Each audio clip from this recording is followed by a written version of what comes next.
आज टैगोर हॉल में global human rights का एक बहुत बड़ा प्रोग्राम हुआ, जिसमें डिफरेंट डिस्ट्रिक्टों से जम्मू कश्मीर के और बाहर से भी लोग आए थे, जिनको बहुत सारे ऐसे अवार्ड्स मिले हैं जिन्होंने अपने अपने स्ट्रीम में बहुत काम किया है। कल्चर, एजुकेशन, सोशल वर्क, इन्होंने बहुत अच्छा काम किया है और सबों को अवार्ड्स मिले। ये डॉक्टर HR रहमान जी जो ये काम कर रहे हैं, इन्होंने सोसाइटी में जो एक नया रंग भर दिया है यूथ आइकन्स ढूंढ के।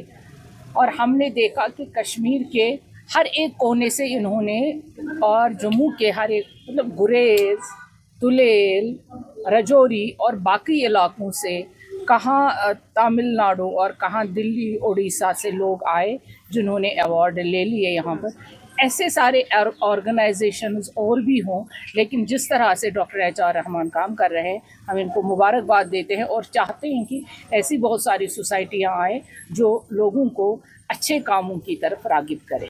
आज ग्लोबल ह्यूमन राइट्स ट्रस्ट ने बेसिकली एक कॉन्फ्रेंस ऑर्गेनाइज़ की थी और उसके साथ में एक अवार्ड सेरेमनी थी। हमारी कॉन्फ्रेंस जो थी सस्टेनेबल डेवलपमेंट गोल्स पे थी, जो in context with Jammu Kashmir SDG था।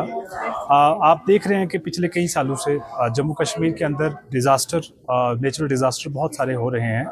जैसा रामबन में आपने देखा कि 3-4 विलेज थे जहाँ पर डिज़ास्टर हुआ और 40 से 50 फैमिलीज़ जो हैं वो उसमें तबाह हो गई।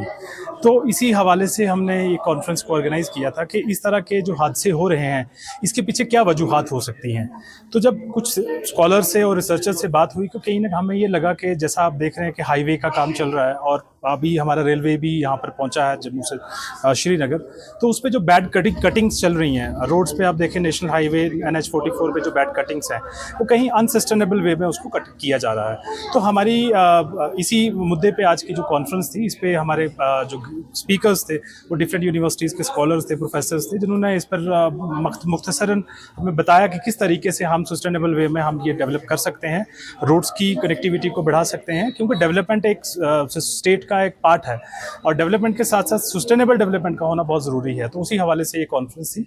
उसके साथ में हमने 52 आज अवार्ड्स, उत्तम भारत पुरस्कार अवार्ड्स दिए हैं, जो अलग अलग देश के अलग अलग कोनों से, डिफरेंट फील्ड से हमने उसका नॉमिनेशंस किया था, जो डिफरेंट फील्ड में काम कर रहे हैं।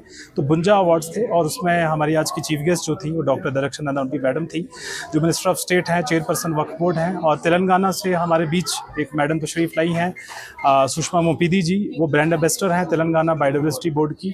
डॉक्टर संकेत खरपुड़े जी हैं, जो member ministry of telecommunication government of India से हैं। और बहुत सारे गेस्ट जो आज के इस प्रोग्राम में तशरीफ़ फरमा थे, जिसमें ऑनरेबल प्रोफेसर शोहब अनायत मलिक जी थे, डॉक्टर बशीर साहब थे जो प्रिंसिपल हैं विश्व भारती कॉलेज के।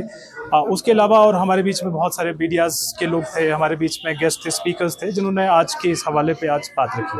सर, आप क्या समझते हैं सस्टेनेबल डेवलपमेंट में कितना काम हो रहा है गवर्नमेंट के? देखिए, काम हो रहा है लेकिन सस्टेनेबल वे में नहीं हो रहा है। उसी चीज़ को हमने देखते हुए ये एक कॉन्फ्रेंस रखी कि ये काम जो है वो सस्टेनेबल वे में होना चाहिए।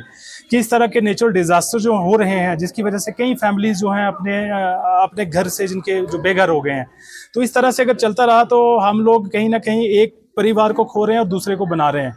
तो हमने कुछ पाया नहीं है, हमने खोया ही एट द एंड। तो एटलीस्ट अगर हम कोई चीज़ डेवलप कर रहे हैं तो हम ये देखें कि एटलीस्ट हमारा कोई नुकसान ना हो, जिसमें आप नेचुरल चीज़ों को हम लोग हार्म ना करें। तो ये बहुत इंपॉर्टेंट एक इशू था, जिस पे गवर्नमेंट के लोग, एडमिनिस्ट्रेशन को भी सोचना चाहिए, गवर्नमेंट को भी सोचना चाहिए कि ये सारी चीज़ें अगर सरकार हमें दे रही है तो हमें उसको सस्टेनेबल वे में लेकर के आगे चलना चाहिए।